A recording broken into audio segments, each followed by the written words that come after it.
तो देखिए, तीसरी लहर पर सख्ती से प्रहार करना होगा, तभी इस लहर के प्रभाव से हम बच सकते हैं। आपको और हमें सतर्क रहना होगा। हमारे साथ खास मेहमान जुड़ गए हैं।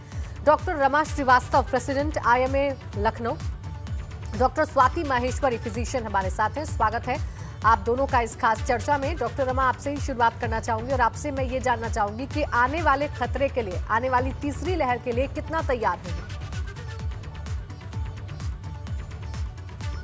काफी चल रही है। सरकारी तंत्र भी अपनी पूरी व्यवस्था में लगा और उम्मीद यह है कि 60% तैयारियां हो चुकी हैं जी। क्योंकि आशंका ये जाहिर की जा रही थी कि इस बार बच्चे ज़्यादा प्रभावित होंगे, तो पेडियाट्रिक ICU, फिर नियोनेटल ICUs, इन सब की व्यवस्था अलग से करना थोड़ा मुश्किल ज़रूर है। लेकिन प्राइवेट अस्पतालों में भी और सरकारी में भी ये जानकारी में आ रहा है कि व्यवस्था अच्छे तरीके से की जा रही है और उम्मीद यह है कि अगर थर्ड वेव आती है, जो कि एक्सपेक्टेड है कि अगर डेल्टा वेरिएंट होगा तो हो सकता है अक्टूबर में आ जाए, और अगर डेल्टा वेरिएंट के अलावा कोई दूसरा म्यूटेंट होगा तब तो स्थिति ज़्यादा डरावनी होने की संभावना है, क्योंकि सारी तैयारियां डेल्टा वेव के तरीके से ही की गई हैं। बिल्कुल, देखिए, तैयारियां तो कर ली गई हैं, लेकिन आम जन की जो भागीदारी है वो भी काफी अहम हो जाती है। इस बीच डॉक्टर सूर्यकांत, हेड रेस्पिरेटरी विभाग के JMU भी हमारे साथ जुड़ गए हैं। आपका भी स्वागत है। आपके पास आऊं उससे पहले डॉक्टर स्वाति माहेश्वरी, आपसे भी जानना चाहूंगी कि ऐसी कौन सी चीजें हैं जो इस बार हमें नहीं दोहरानी है, ताकि इस खतरे से हम अपने आप को और अपने परिवार वालों को बचा सकें। बिल्कुल, देखिए, जैसे अभी बोल रही थी मेरे से पहले पैनलिस्ट, वो बिल्कुल ठीक बोल रही थी कि देखिए, एक तरफ जहां स्वास्थ्य सेवाएं हैं जिनकी हमें बहुत ज़्यादा ज़रूरत है और सरकार को ज़रूरी है कि उनके ऊपर ध्यान दे, उन्हें और बेहतर बनाए, साथ ही सरकार को भी अपने आचरण और नीतियों में वो एक एटीट्यूड लेकर के आना पड़ेगा कि कोरोना अभी ख़त्म नहीं हुआ है। तो जहाँ जहाँ भी आपको लगता है कि लोग नियमों का पालन नहीं कर रहे हैं, वहाँ सख्ती दिखाएं। अभी भी बहुत सारे रिलैक्सेशंस हैं जो हमें नहीं करने चाहिए, जो करने से हम बचें, और कोई भी ऐसी गतिविधि प्रशासन भी अपने तौर पर ना करे जिससे कि लोगों को ये भ्रम पैदा हो कि कोरोना खत्म हो गया है, वो भीड़ लगा सकते हैं, जैसा कि हमने दूसरी वेव से पहले देखा था। वहीं लोगों के लिए भी ये समझना बहुत ज़्यादा ज़रूरी है कि अभी कोरोना खत्म नहीं हुआ है, और जिस तरह से हम बहुत सारे प्रदेशों में देख रहे हैं जहां संक्रमण कम हो गया था, वहां भी दोबारा से संक्रमण में तेजी दिखाई दे रही है। और भारत में क्योंकि आप एक प्रदेश से दूसरे प्रदेश में आसानी से जा सकते हैं, आ सकते हैं, ऐसी स्थितियों में कभी भी ये संक्रमण एक प्रदेश से दूसरे प्रदेश में उछाल लेकर के आ सकता है, वहां ज्यादा संक्रमण आ सकता है।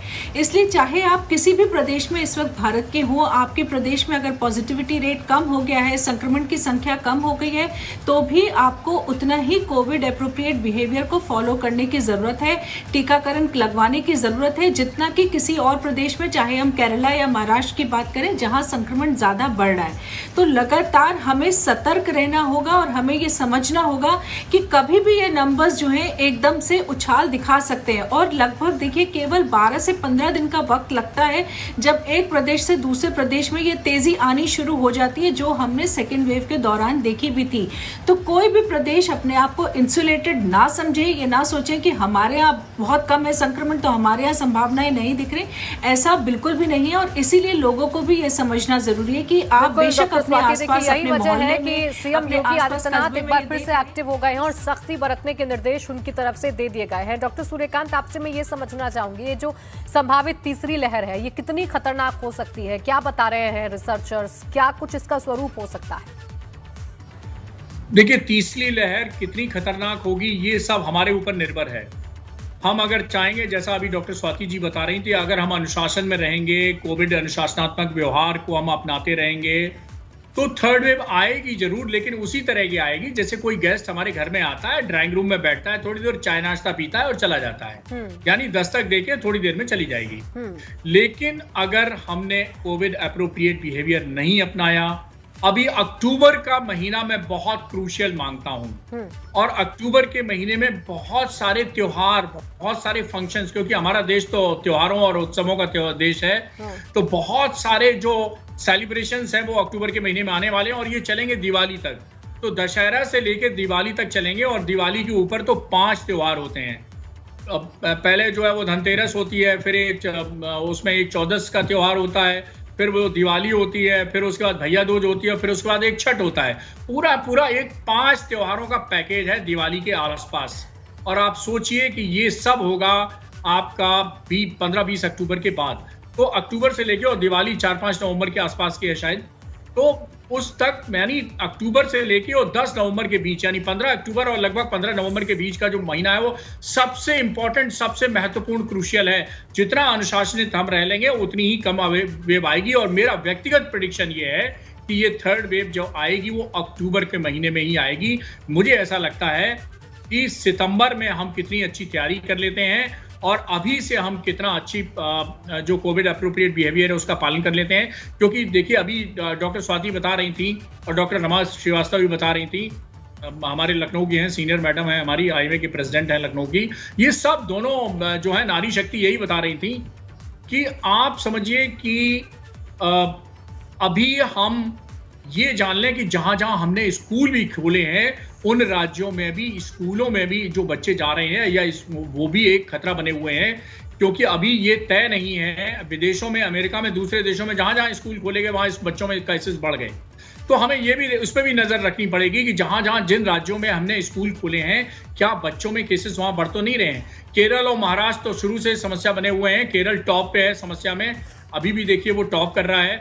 तो लेकिन ये कनेक्टिविटी तो हर राज्य में बनी हुई है। केवल इंटरनेशनल फ्लाइट बंद है, डोमेस्टिक फ्लाइट नहीं बंद है, डोमेस्टिक ट्रेन नहीं बंद है, डोमेस्टिक रोड नहीं ब्लॉक है, सब चीज जो है वो चल रही है।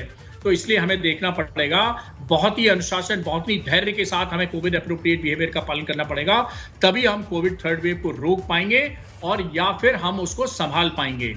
क्योंकि सेकेंड वेव में हमने देखा है कि जब बहुत ज्यादा प्रॉब्लम अचानक हो जाती है तो हम कितने भी अच्छे अरेंजमेंट करें, हमारी प्रिपेयर्डनेस बहुत अच्छी है। उत्तर प्रदेश में मैं कह सकता हूं तैयारियां बहुत मजबूती, बहुत अच्छी हैं। किंग जॉर्ज मेडिकल यूनिवर्सिटी जिसको मैं बिलोंग करता हूं वहां भी तैयारियां बहुत अच्छी हैं।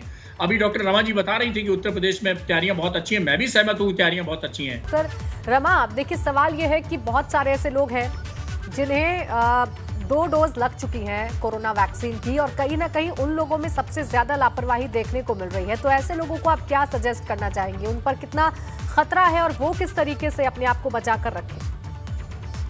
खतरा तो फिर भी है।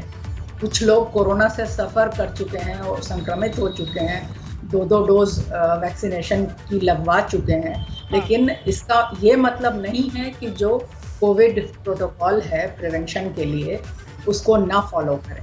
100% फॉलो करना ज़रूरी है, मास्क लगाना ज़रूरी है, सोशल डिस्टेंसिंग ज़रूरी है और इसके अलावा भीड़ भाड़ ना अपने घर में एकत्रित करें ना भीड़ भाड़ में जाएं, ये भी उतना ही ज़रूरी है।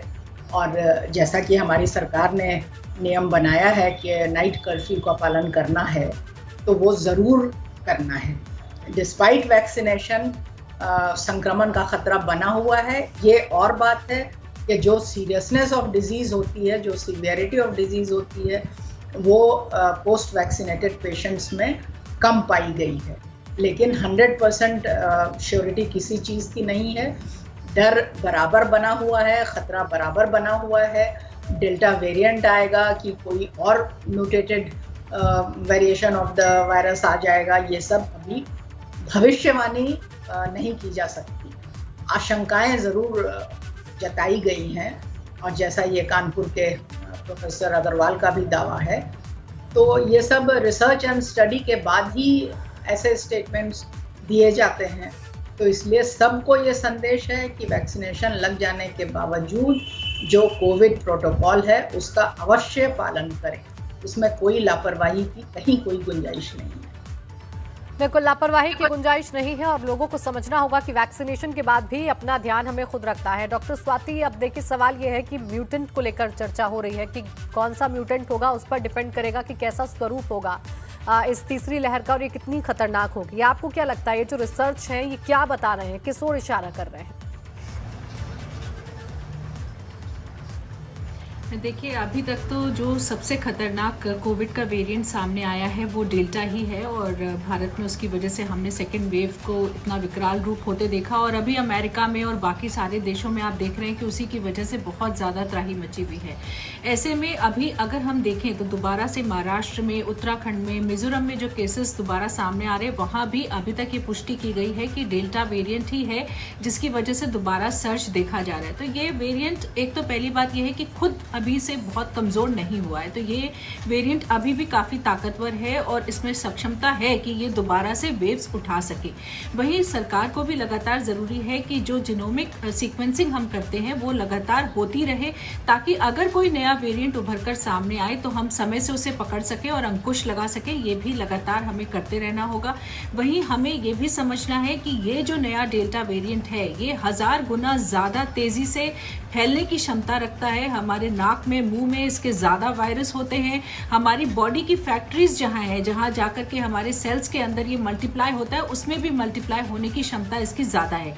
इसीलिए हमने ऑक्सीजन की रिक्वायरमेंट सेकेंड वेव में बहुत ज़्यादा बढ़ती हुई देखी, हॉस्पिटलाइजेशन बहुत ज़्यादा बढ़ते हुए देखा। तो इसीलिए तीसरी लहर में भी हमें इन चीज़ों की तैयारी भी करनी होगी प्रशासनिक तौर पर कि हमारे पास ये सारी सुख सुविधाएँ जो स्वास्थ्य से रिलेटेड हैं वो हों, और वहीं लोगों को भी ये समझना होगा कि अगर ये वायरस आपके घर में आता है तो बाकी परिवार के लोग भी बहुत ज़्यादा खतरे पर आ जाते हैं। और इसीलिए हमने बच्चों को, बड़े बुजुर्गों को और पूरे परिवार को ग्रसित होते हुए देखा कोरोना से, क्योंकि ये डेल्टा वेरिएंट बहुत ज़्यादा तेज़ी से फैलता है। इसलिए हमें और भी ज़्यादा सचेत रहना है। हमें ये नहीं, पूरी कोशिश हमें ये करनी है कि हम अपने घर में इस वायरस को ना आने दें, अपने मोहल्ले में ना आने दें। तो लगातार हमें निरंतर, जैसे सभी पैनलिस्ट बोल रहे हैं, कि हमें प्रयास करते रहना होगा। एक अपने पर्सनल लेवल पे हम सभी को ये कोशिश करनी है कि हम कोविड एप्रोप्रिएट बिहेवियर को फॉलो करें, हम टीकाकरण लगवाएं, दूसरों को प्रेरित करें।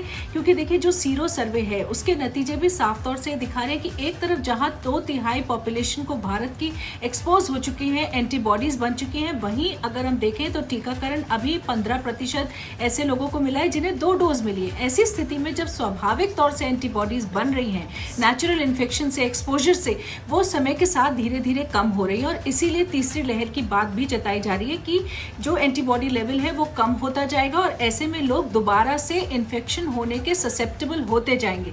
इसलिए जितनी जल्दी हम टीकाकरण कराएं, क्योंकि टीकाकरण से जो एंटीबॉडी शरीर में बनती है वो लंबे समय तक रहती है, हमें ज़्यादा सुरक्षा देती है, बेहतर सुरक्षा देती है। इसलिए हमें टीकाकरण के लिए अपने इस विकल्प को लेना चाहिए, आगे बढ़ना चाहिए।